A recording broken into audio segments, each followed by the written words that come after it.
Je suis tellement ravi, mes chers compatriotes et mes chers bien-aimés dans le Seigneur, de ce que le Seigneur fait des choses très merveilleuses dans nos vies tous les jours.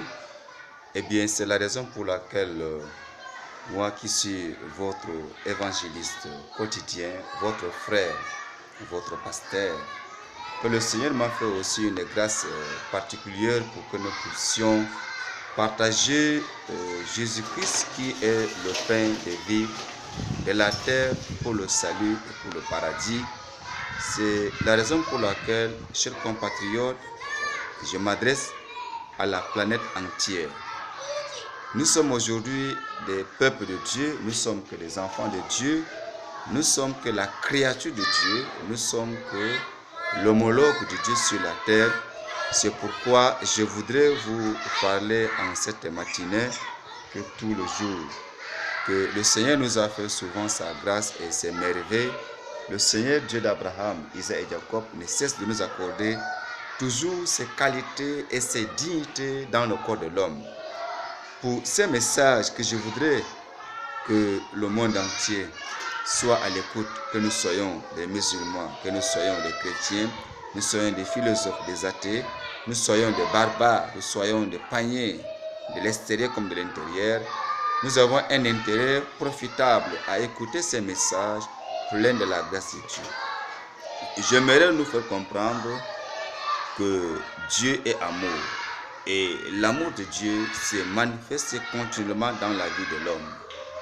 Mais ce qui fait que l'homme, dans sa petite folie, dans son ignorance, l'homme ne tient pas compte des merveilles de Dieu qui se manifestent au quotidien dans sa vie.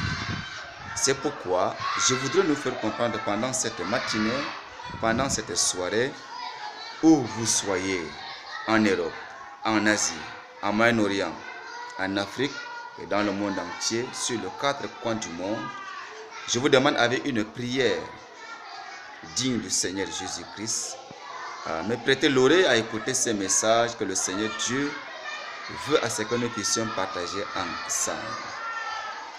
J'aimerais nous faire partager cette parole qui est écrite dans Jean, Évangile chapitre 3, verset 16, le verset qui est connu de tout le monde. La planète entière connaît le verset de Jean 3, 16, quand il est écrit, je cite, « Car Dieu a tant aimé le monde ». Je voudrais nous parler de l'amour de Dieu envers l'homme.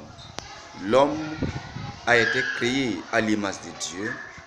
Dans tout ce que Dieu a créé, la créature de Dieu ou la création que Dieu a créée sur la terre, il n'y a pas un homme qui se ressemble à Dieu. Il n'y a pas un animal qui se ressemble à Dieu, excepté l'homme qui est créé à l'image de Dieu et selon sa ressemblance. Et lorsque l'homme a déjà chuté dans le champ qu'on appelle le jardin d'Éden, Dieu a traversé l'homme dans beaucoup de dilemmes, dans beaucoup de difficultés, vu la partie où l'événement des déluges, au temps de Noé, même au temps de Lot, Gomorrhe et Sodome, tout ceci. Et Dieu continue toujours à envoyer des prophètes pour sauver l'homme qu'il a créé à son image, à son ressemblance. C'est pourquoi, mon cher compatriote, toi qui m'entends, toi qui me vois, tu étais un homme abandonné à toi-même, un homme barbare, un homme méchant de ta nature, de sa nature. Mais Dieu, lorsque tu étais un homme qui buvait un alcoolo, tu fumais la cigarette, tu étais un drogueur, un coureur de jupons, tu étais un homme qui insultait, qui aimait trop la bagarre. Mais dans tous ces vices que tu avais entrepris, Dieu ne t'avait pas laissé oisir. Dieu a toujours été à ton côté et t'a prêté une vie gratuite à ce que nous sommes parvenus pendant ces mois de mars, ces mois d'avril, ces mois de juin, juillet, août, décembre 2021. Il y avait des hommes plus beaux, des femmes plus belles que toi. Elles ont dû, n'est-ce pas, se donner corps et âme dans des vices comme le mal, comme la prostitution, comme la volerie, elles parlent beaucoup de choses. Mais arrivé seulement à minuit, on a écouté qu'ils sont déjà morts ou mortes. Mais pour toi et pour moi, Dieu nous a fait une grâce particulière que l'homme ne peut jamais mériter. C'est la raison pour laquelle, par ce message de Jean chapitre 3, à partir du verset 16, qui nous dit « Car Dieu a tant aimé le monde ». il n'est jamais trop tard pour toi. Souvent que les hommes t'ont trompé, que non, c'est fini pour toi, tu n'auras pas la vie sauf la vie éternelle. Mais du moment dont tu écoutes ces messages, Dieu t'aime. Son amour se manifeste continuellement dans ta vie. Au cours d'un accident de circulation, vous êtes dans un bus ou dans une voiture, tous les passagers étaient morts, mais toi, tu es sorti indemne. L'amour de Dieu envers l'homme. Dieu t'a tendrement aimé. Quand est-ce que tu vas accepter sa parole? Malgré que tu étais dans un incendie quelconque, ou lorsque vous étiez dans un train, ou dans une buvette, dans un bistrot, et la bagarre s'est surgie, il y avait pêle-mêle des hommes qui étaient morts, baignés dans le sang. Mais pour toi, malgré dans cet état d'ivresse, Dieu t'a toujours accordé la santé et la protection divine. C'est pourquoi, mes chers compatriotes, je voudrais vous faire annoncer tes paroles, car Dieu a tant aimé le monde. L'amour de Dieu se manifeste continuellement dans la vie de l'homme. Mais c'est l'homme, dans ses mépris, dans ses mésententes, ne veut pas parce que l'homme, Dieu, vient en lui. C'est pourquoi, à travers ces messages, à travers cette parole, je t'annonce cette parole que Dieu t'aime. Il te cherche par ma foi. Il t'appelle. N'aie pas peur. Souvent, il y a beaucoup de prédicateurs comme moi qui t'ont trompé que non, maintenant ton péché, là tu n'auras pas la vie éternelle. Je t'assure. Jésus nous fait comprendre dans Matthieu 11, 28, il dit, venez à moi, vous tous qui êtes fatigués et chargés, viens à lui. Toi, qui es la boisson, qui est le tabac, qui est la cigarette, la prostitution pèse sur toi plus qu'une montagne, Jésus te tend la main. La main de Jésus qui n'est pas si courte pour te sauver. Dieu, sa main est si longue pour te sauver. Ses oreilles ne sont pas trop dures pour entendre. Elles sont larges pour écouter ta parole et ta prière.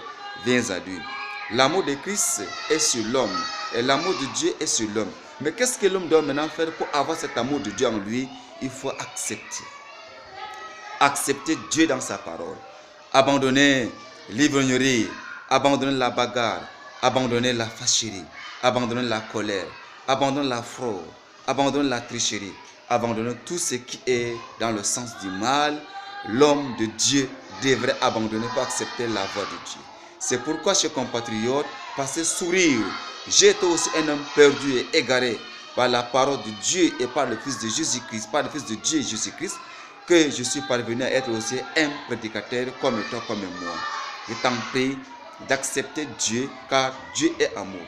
Jusqu'à présent, malgré que les hommes continuent à pécher, les hommes continuent à méconnaître la présence de Dieu, les hommes continuent à critiquer, à mal parler de Dieu d'Abraham, Isaïe et Jacob, Dieu les tend la main. Par ma parole et par ma voix, je t'envoie à ce que tu viennes à Jésus. Il te tend la main pour donner la vie éternelle. Sans Jésus, tu n'as pas une vie sobre. Sans Jésus, tu n'as pas une vie sobre. Mais avec Jésus, tu as la vie tranquille. Tu as un doux sommeil. Toi, hier, la nuit, tu as des cauchemars parce que tu n'as pas accepté la véracité de l'évangile. Parce que tu n'as pas accepté l'amour de Dieu. L'amour de Dieu, ça se présente dans la parole de vie, qui est le corps de Christ. C'est pourquoi, vive le roi des rois, vive le Saint Jésus-Christ, vive le sauveur de l'humanité, Christ, sur le bois à Golgotha. Il t'appelle maintenant par ma voix, l'amour de Dieu envers l'homme. Dieu continue à aimer l'homme. Même par cette parole, toi tu as perdu de l'espoir, tu as perdu le courage. Mais au nom de Saint Jésus-Christ, lève-toi, dis Seigneur, me voici. À travers cette voix si tendre et douce, par la voix de l'évangéliste qui m'a présenté cette parole, j'ai encore de l'espoir. Et cet espoir t'accordera encore la vie sauve. Même toi qui as de l'hernie, tu as de l'hépatite C et B, tu as encore le sida, tu as des maladies vraiment inguérissables par l'homme, mais tu as encore de l'espoir pour être guéri. Jésus-Christ, le Fils de Dieu, que son Père l'a envoyé près de nous pour nous accorder la solution à tous nos problèmes. C'est pourquoi, moi qui suis votre frère, votre évangéliste, longtemps, le temps nous a été manqué, mais le Seigneur Dieu d'Abraham m'accorde ce temps compté pour te présenter l'amour de Dieu envers l'homme. Crois en lui, tu seras sauvé. Crois en lui, tu vas avoir la vie éternelle. Crois en lui, ta famille et toi-même seront sauvés. Que le Seigneur te bénisse. Je t'encourage, mon frère, à accepter Jésus dans sa totalité. Jésus-Christ est le chemin. Il est la vérité, la vie. Nul ne vient par lui pour aller chez son Père. Donc, il est question dans Jean 14, verset 6, il dit, je suis le chemin, la vérité et la vie. Nul ne vient au Père que par moi. Pour passer à aller chez Dieu, il faut d'emblée, obligatoirement, automatiquement passer par le chemin d'obligation, qui est le chemin qui a été tracé par Jésus-Christ. C'est pourquoi par l'amour de Christ, par les vertus du Saint-Esprit, par la grâce de Dieu, moi qui suis le serviteur de Jésus-Christ, je ne suis pas ni le premier, ni le dernier, je suis aussi le serviteur de Dieu qui partage l'évangile du salut à l'humanité. Tu as encore de l'espoir, ne perds pas courage. Viens accepter la parole de Dieu et abandonne tout ce que Dieu critique dans ta vie. Jésus nous dit, vous êtes dans ce monde, mais vous n'êtes pas pour ce monde. Le monde a ses principes et Jésus a ses principes. Je te conseille d'accepter l'amour de Dieu envers l'homme. Jusqu'à aujourd'hui, Jésus t'appelle, mais maintenant par ma voix, il t'appelle, viens à lui. Il t'accordera le salut pour ton âme, la paix pour ton âme, la tranquillité dans ton foyer, dans ton ménage, même partout où tu pars. Si tu as Jésus, tu as une vie sauve. Chers compatriotes, c'est ce que le Seigneur a voulu que nous partagions ensemble.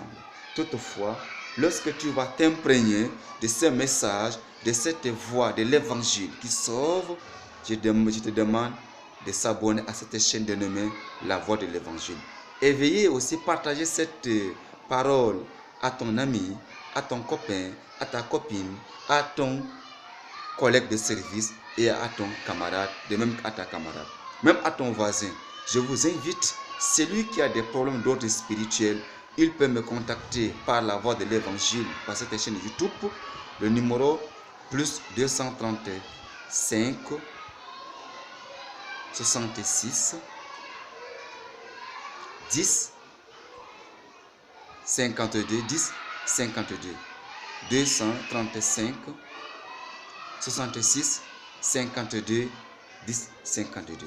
Je suis votre évangéliste Emmanuel Gangran. Que Dieu te bénisse. Veuillez vous abonner nombreux. Sois guéri, sois sauvé, sois délivré au nom de Jésus-Christ qui vient bientôt de ce sauveur. Amen.